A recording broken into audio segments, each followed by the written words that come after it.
Good morning बेटे। कल हमने गुण संधि, वृद्धि संधि, दीर्घ संधि तीनों रूप कर लिए थे। आज हम करेंगे यण संधि।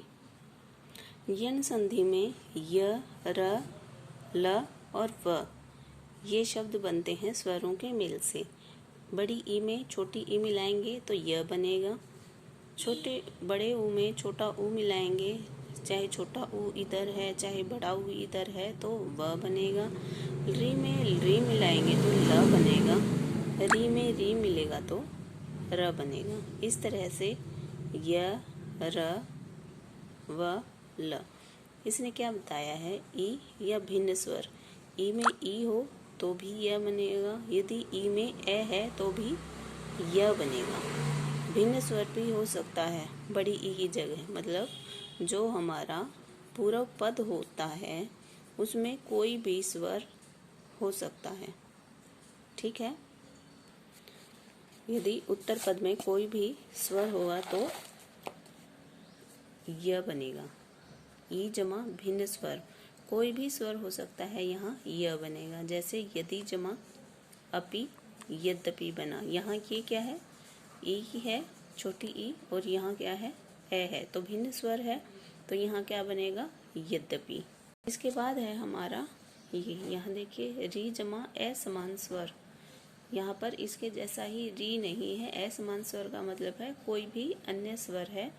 जैसे पित्र, ये क्या है? री, और ये क्या है? आ, तो क्या बना? र। पित्र आज्ञा, ये पित्राज्ञा।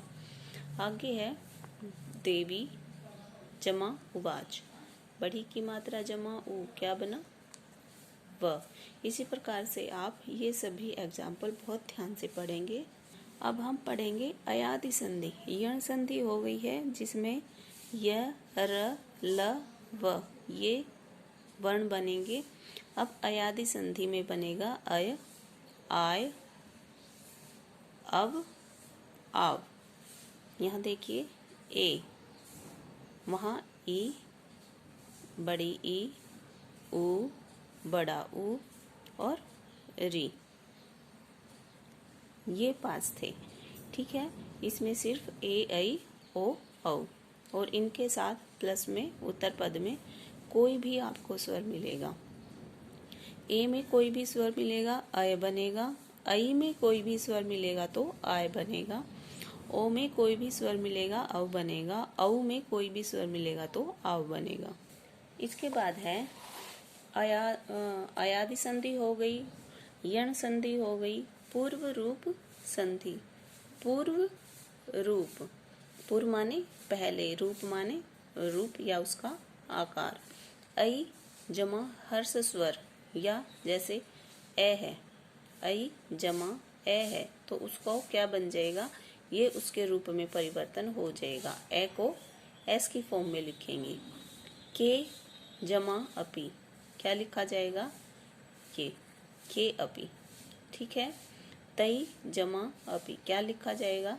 तई अपि। जो ये वाली फॉर्म में हम शब्द लिखते हैं उसको क्या बोलते हैं? पूर्व रूप संधि। इसके बाद है हमारी व्यंजन संधि। ये हमारी संधि हो गई है स्वर संधि अभी तक। अब है व्यंजन संधि। व्यंजन संधि विविध भवति। व्यंजन संधि अनेक प्रकार की होती हैं, अतः 8वीं कक्षा में सभी ज्ञान न अपेक्षणीय, पूरा ज्ञान हम नहीं दे सकते हैं। अत्र वयम व्यंजन संधि केवल द्विनियम विषय एव ज्ञास्याम। यहाँ पर हम सिर्फ व्यंजन संधि के 2 नियम ही आपको बताएंगे। नंबर 1 है जशत्व संधि। जशत्व, वर्गस्य प्रथम वर्ण तृतीय वर्णे परिवर्तितम भवति। वर्ग का जो प्रथम वर्ण है, जैसे वर्ग कौन से हैं? 5 वर्ग हैं। कवर्ग, चवर्ग, तवर्ग, पवर्ग, इन सभी, ये जो सभी वर्ग हैं, इसका जो पहला वर्ग है, पहले वर्ग का पहला वर्ण, जैसे कवर्ग में लिया हमने, कवर्ग को जब हम परिवर्तित करेंगे तो तृतीय वर्ण परिवर्तितम, तो वो गे में परिवर्तित हो जाएगा। ठीक है। प्रथम वर्ण तृतीय वर्ण में परिवर्तित हो जाएगा। जैसे देखिए तृतीय वर्णे परिवर्तित भवति, प्रथम वर्ण पश्चात को अपि भिन्न वर्ण, कोई भी भिन्न वर्ण हो, कोई भी स्वर हो। दिक जमा अंबर, यहाँ देखिए दिक जमा अंबर, ये कै है, यहाँ ए है, यहाँ क्या बन गया गे। तो ये कौन सी संधि हो जाएगी, जशत्व संधि। यहाँ पर च वर्ग लिया है, च छ ज, च के बाद ए है तो क्या बन जाएगा ज। तृतीय वर्ण लिया है ना, च छ ज, यहाँ ट ठ ड, यहाँ ड बन गया। तो इसी प्रकार से आप ये सभी एग्जाम्पल पढ़ेंगे जसत्व संधि के। नंबर 2 पर है सचुत्व संधि, श श श श, ये वाली जो फॉर्म है। यहाँ देखिए त वर्ग च वर्ग, स त थ द ध न, च छ ज झ य भवती। देखिए एग्जाम्पल के साथ हम इसको देखेंगे। यहाँ देखिए अगले पेज पर सत जमा चित, सत है, त है, यहाँ च है। उसमें क्या था, पहले यहाँ पर व्यंजन था और यहाँ स्वर था। वो कौन सी संधि थी, वो कौन सी संधि थी, जशत्व। अब जशत्व संधि में तो यहाँ व्यंजन था और यहाँ स्वर था। ये है सचुत्व संधि, इसमें यहाँ भी व्यंजन है और यहाँ भी व्यंजन है। यहाँ आधा तय है, यहाँ च में ई की मात्रा है, तो ई की मात्रा हम नहीं लेंगे, च ही लेंगे। त को च में परिवर्तित करेंगे तो यहाँ ये जो आधा त है इसका भी च ही बन जाएगा। जो उत्तर पद में जो शब्द दिया गया, वर्ण दिया गया है, उसी का ये परिवर्तित हो जाएगा। सत चित, तो यहाँ हो गया सच्चित। तत् चित्रम, क्या हो गया, तच्चित्रम। तत् जमा च, तच्च। सत जमा छत्रम, सच्छत्रम। ठीक है। अब हमारे अंत में रह गई विसर्ग संधि। विसर्ग संधि को कैसे करेंगे, अह जमा अ, जो पूर्व पद है उसमें विसर्ग होगा और इस तरफ कोई भी स्वर होगा। ओ जमा ये पूर्व रूप अवग्रह भवती। से जमा अपि, सो अपि, जो विसर्ग है उसको क्या बन जाएगा ओ, और ए को क्या बन जाएगा अवग्रह, मतलब एस की फॉर्म में लिखेंगे। एषः जमा ए पतत, एषो अपतत। सह जमा ए गच्छत, सो ए गच्छत। अत्र विसर्गाणाम स्थाने कै विकार अभवत्। विसर्ग के स्थान पर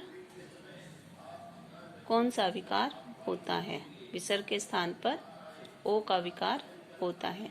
ये चीज आप ध्यान रखोगे। विसर्ग संधि में विसर्ग के स्थान पर किसका विकार होता है, विकार माने परिवर्तन। किसका परिवर्तन होता है, विसर्ग की जगह ओ लगा देते हैं और ए की जगह अवग्रह, मतलब एस। आगे है विसर्ग लोप। विसर्ग का लोप किस प्रकार से होता है, अह अ भिन्न स्वर तथा विसर्ग लोप। अह के बाद ए कोई भी भिन्न स्वर होता है तब विसर्ग का लोप हो जाता है, यदि इस फॉर्म में लिखा हुआ हो तो। स जमा इच्छति, स इच्छति, तो स यहाँ से हटा दिया है क्योंकि यहाँ पर जो क्या है, ये यहाँ क्या बन जाएगा, क्या बन जाएगा कर्ता। राम है उपविश्यति, राम उपविश्यति। ठीक है, यहाँ पर विसर्ग हटा दी है। नर जमा आगच्छति, नर आगच्छति।